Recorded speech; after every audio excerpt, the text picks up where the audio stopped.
any fresh injuries? And on Koulibaly, is he okay for both Brighton and Real Madrid? No, he won't be available for either game. The hamstring injury, it'd be a matter of weeks rather than days.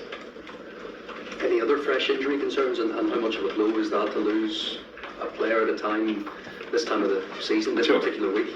Sure, he's a very good, very experienced player, and albeit people talk a lot about our squad, but when you work in some, we haven't got lots of cover in certain times, and obviously with the Champions League squad it's different to the Premier League squad, but of course it's a disappointment for him and for us, but opportunity, and we carry on without him, and hopefully he gets fit as quick as he can.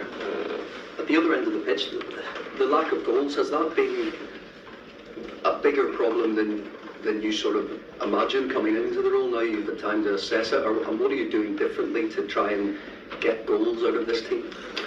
Well, no, it's not been a bigger problem. I think I understood it before I came in recent times, and trying to address it is our job, of course. And it's a lot of talk about belief. I've said that word a lot myself in the last 2 press conferences, but the reality is it's work, and to replicate on the training pitch, and also to have enough urgency in our attacking game that we have numbers in and around the box and an idea of how we want to attack. So that's, again, part of the work. What identity suits this group of players, and have you time to implement that before such a crucial week, such a big game coming up, second leg on Tuesday? That's a really good question, because in the tight turnaround, the work on the training pitch is not it's not there. You can't work the players physically when you play 3 games in 6 days and things like that. So it's trying to put the message across about what we want to be and how we want to play. But at the moment, where games are coming thick and fast, is every game, how can we make best of that? Now, there are general things that I see straight away that I kind of want to work on and improve. Maybe physical capacity to be aggressive in our game, things like that. I think we need to really step up, and that's very normal, I think, in a period maybe when you're not quite where you want to be in terms of results and performance. And the first thing to affect is absolutely performance, and we hope the results follow that. So it's important that the lads are very focused in this period. It's important that you, as a Chelsea Football Club player, you understand the expectations and strive for them, and I think that's where we're at, and I see in the squad a desire to do that. Of course, putting into practice is the thing. What role can you play, given obviously you became accustomed to winning as a player at this football club, and there's been such turnover in players even behind the scenes? What role can you play in, I guess, educating any newcomers to the club over the last year or so, what it means to be a Chelsea player, what it means to win on that consistent basis? We'll communicate that to them, and work towards it, and it won't be an overnight process. I just mentioned the lack of training time, and as much as you can have good meetings and an idea, there's nothing better than repeating movements that you want on the pitch, things like that. So those things are challenging. But in terms of being a Chelsea player and what the expectations that are there, it's easy said. It's a process of trying to get to that and to become a winning team and a winning team by nature. So I think there are lots of variables and understanding parts to that of some players that have came into the club, and are trying to maybe understand that. And of course, when you come in when results are not as good as we want, there are different challenges to it. So I'm pretty level-headed about it. I want to work as hard as I can to get every single improvement we can. It's an interesting job for me because it's different to what I've had before in terms of the short-term nature of it. But that is my job, to work with everything and myself and the staff to get those improvements and to take us forward in this period. Just a final one on Enzo Fernandez. Can you confirm that he's extended his contract again, and what's your take on those sort of more lengthy contracts for players? I can't confirm that because I've got no. I don't know, actually. Sorry, I've actually got enough on my plate to dissect everyone's contracts at the club. The only thing I'll say is that from working with Enzo, he's been a standout character and player for me in this last week in terms of attitude and quality. So I think, even though he's only been here a short time, I think he's a fantastic player for this club going forward, and exactly the kind of profile, type of player that we're talking about. Of course, he needs to be given time to settle as well, but the contract one I'm not aware of. Thanks. Alex Howe, BBC. Hi, Frank. Hi. Have you been through a period like this in your career when the team's not scoring, and what helped you and helped that team get back to firing and scoring regularly? Yeah, I would have been through relative patches of that. Personal moments of not scoring in a run of games, being known as a goal-scoring midfielder, and maybe the team having a difficulty in an area, whether without conceding set pieces, all these things. I've been in it long enough to have all the extremes and the positive and negative possibly at this club. So I understand the situation, and I'll come back to it. The only way to solve it is through hard work and focus.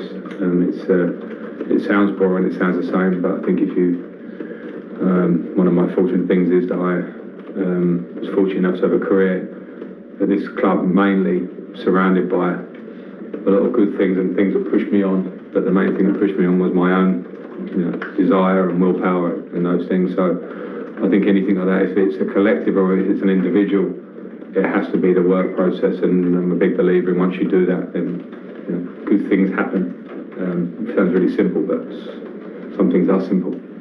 Brighton have been praised for their stability, their recruitment and their project, and Chelsea has been scrutinised because of the changes and the amount of signings that have come in. And does it show that Chelsea needs to get the next appointment right if it's not you, and the importance of stability? Yeah, I mean, I think Brighton is a fantastic model. I think you can track the last 5, 6, 7 years, whatever it is, and see, good progression from Championship to Premier League, to keeping Premier League status, to moving up, and that's their path. Chelsea's path is a different one. A club that's been hugely successful for a long period of time, maybe a club where there are different transitions happening of ownership, of players who naturally have left, trying to bring in players with an eye for the future. You can look around and see models everywhere of Arsenal from 2 or 3 years ago and the work they do in the same direction, and everyone was probably judging them. I remember the headlines, negative headlines about club, owner, manager, and now it's a fantastic model. So I think we have to understand when you're in a process and a bit of a project that there'll be moments where you have to dig in and people will go, are you doing the right thing or not? So I don't think it's important for us to focus on too much opinion. We are where we are, that's a reality. But at the same time, you work towards a standard, and we want to get there.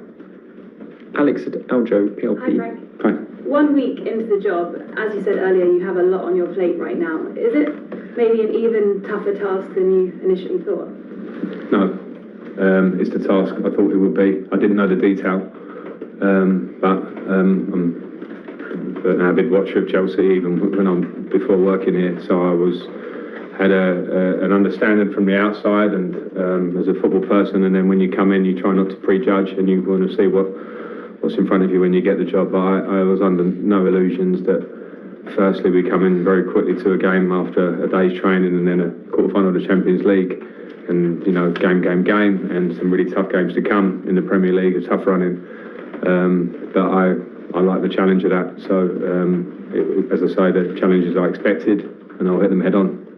You faced Brighton in January as Everton manager. What have you made of the season they've had so far and the football they've been playing under De Zerbi? Really good. I think it impresses everybody. It's a very certain style and identity, to go back to that point. And then, of course, an identity I think they've worked towards with Graham working there before in a positive direction, and then of course the manager taking it on and adding his touches, and with stability, which we mentioned. And I think we've seen that on the pitch. They're a really good team, offensively and defensively, and I certainly understand, and I think everyone should understand, that this is a really tough game for us, falling in between 2 Madrid games. It's a very, very tough match, and we will need to be somewhat towards our best, and we will have to physically compete with Brighton with the way they play, and that's something I'm really focused on. Just how vital is a win tomorrow, not just for the league position, but to go into Tuesday night feeling confident, on a high? Yeah, it's vital. I guess they all are, but I understand your point. When we're not getting the results we want, you work towards the idea of turning a corner to make progress. because of course things can affect confidence and that, but you know, it doesn't take away from the difficulty of the game. So it's vital, as they all are. We'll try our best to get the right result because we know what that might help bring, which again is an uplifting confidence and feeling when Real Madrid comes so quickly afterwards.